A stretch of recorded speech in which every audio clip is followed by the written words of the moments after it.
Hi everyone, I'm Gail Grossman, yoga educator and guide. I'm here today to talk to you about lack of opportunity. So I know that this can be a challenging time, and I'm not even going to talk about COVID being an issue because I'd like you to think that we're moving forward and have that positive mindset that we're making a shift towards things changing. But really thinking about when you maybe first begin your career as a yoga teacher and how sometimes it might feel like you're never going to get started, that you're never going to get the opportunities.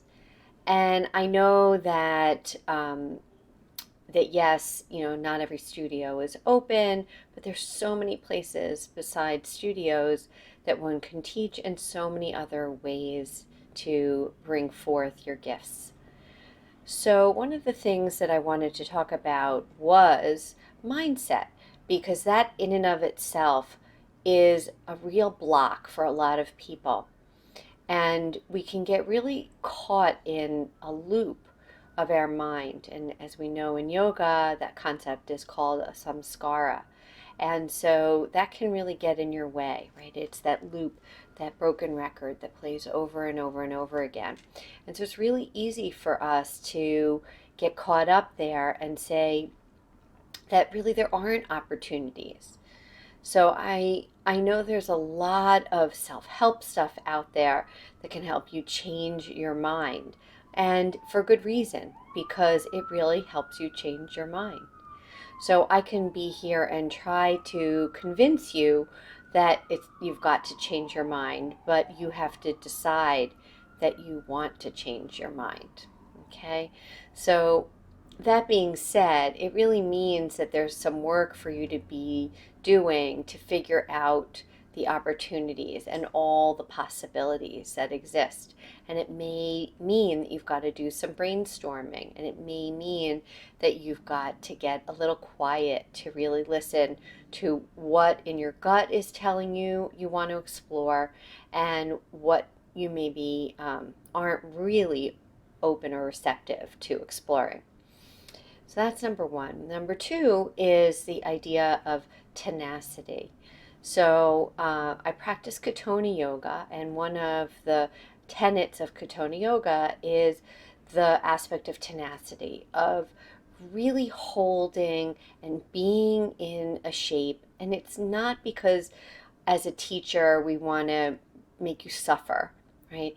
The idea of tenacity is to keep at something so that it creates new grooves, new ways of thinking, new ways of seeing.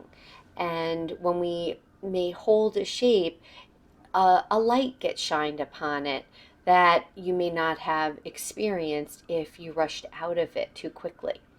And so tenacity is really important, especially as yoga teachers, because it really requires us to have it in order to evolve and to really see where we may want to go. And if we don't stick with something, it cuts short a life of something that really could have some great possibility.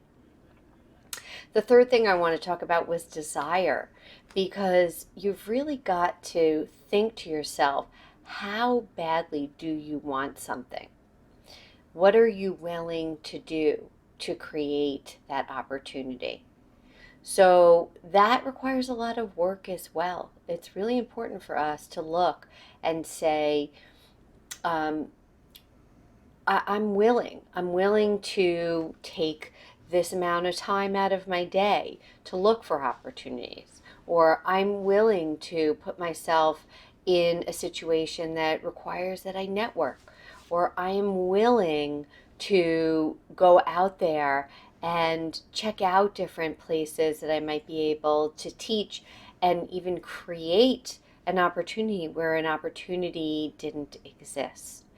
So that's a really important piece, because I find that people who are most successful are the ones that have the desire to make it happen.